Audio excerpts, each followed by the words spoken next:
Field marshal Syed Asim Munir सां Pakistan under 19 cricket team के रांदीगरनि मुलाक़ात कई आहे। ISPR पारां जारी कयल बयान मूजिब पाकिस्तान अंडर 19 टीम के रांदीगरनि जी GHQ में फील्ड मार्शल सैयद आसिम मुनीर सां ही मुलाक़ात थी आहे। मुलाक़ात दौरान field marshal Syed Asim Munir Asia cup under 19 में कामयाबी ते रांदीगरनि टीम मैनेजमेंट और ऑफिशियल्स के मुबारक ॾिनियूं। फील्ड मार्शल आसिम मुनीर जो चवणु आहे त अंडर 19 एशिया कप में तारीख़ी कामयाबी पूरी क़ौम लाइ फ़ख्र जोगी आहे। फील्ड मार्शल जो वधीक चवणु हुयो त रांदीगर पेशे वाराणो मयार बरक़रार रखंदे मैदान अंदर ऐं ॿाहिरि पाकिस्तान जा सफ़ीर बणजनि।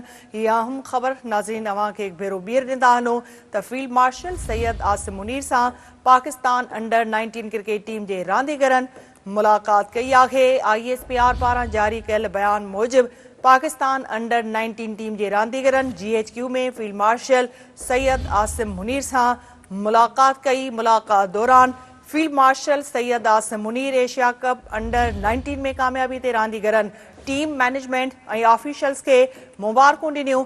फील्ड मार्शल आसिम मुनीर जो चवणु हो त अंडर 19 एशिया कप में तारीख़ी कामयाबी पूरी क़ौम लाइ फ़ख्र जोगी आहे। फील्ड मार्शल जो वधीक चवणु हुयो त रांदीगर पेशे वाराणो मयार बरक़रार रखंदे मैदान अंदर ऐं ॿाहिरि पाकिस्तान जा सफ़ीर बणजनि।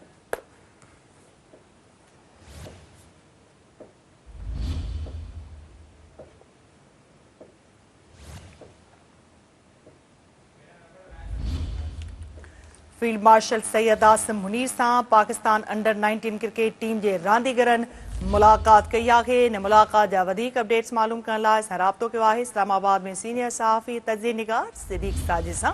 जी सिद्दीक़ साहब, ये जो मुलाकात हुई है फील्ड मार्शल से अंडर 19 क्रिकेट टीम के इस हवाले से मजीद क्या अपडेट्स देंगे आप हमें? जी, फील्ड मार्शल सैयद आसिम मुनीर ने एशिया कप अंडर 19 जीतने पर खिलाड़ियों, टीम मैनेजमेंट ऑफिशियल्स को मुबारकबाद दी और फिर उनका इस मौका पर खिलाड़ियों से गुफ्तगू में कहना था कि अंडर 19 एशिया कप में तारीखी कामयाबी पूरी कौम के लिए बात फ़ख्र है। टीम के नज़्म-ओ-ज़ब्त, टीम वर्क और फाइटिंग स्पिरिट काबिल तहसीन है। फील्ड मार्शल ने जोर दिया कि नौजवान क्रिकेटर्स की मेहनत और लगन पाकिस्तान के नौजवानों की बेपनाह सलाहियतों की अक्कास है। खिलाड़ी जो है वो अपनी पेशा वाराना मेयार को बरकरार रखें, मैदान के अंदर और बाहर पाकिस्तान के सफ़ीर बने। उन्होंने कहा कि पाकिस्तान का मुस्तकबिल नौजवानों से वाबस्ता है। इनकी तवानाई और किरदार कौम की आलमी पहचान बनेगा। नौजवानों को बाख्तियार बनाना कौमी तरक्की की बुनियाद है। अंडर 19 टीम के अरकान की जानिब से फील्ड मार्शल सैयद आसिम मुनीर की तरफ से हौसला अफजाई और सरपरस्ती पर इज़हार तशक्कुर भी किया गया और उन खिलाड़ियों का कहना था कि ये 10 दिन के लिए मजीद मेहनत और कामयाबी की तारीख बनेगा। जी, बहुत शुक्रिया सिद्दीक़ साहब अपडेट करने के लिए।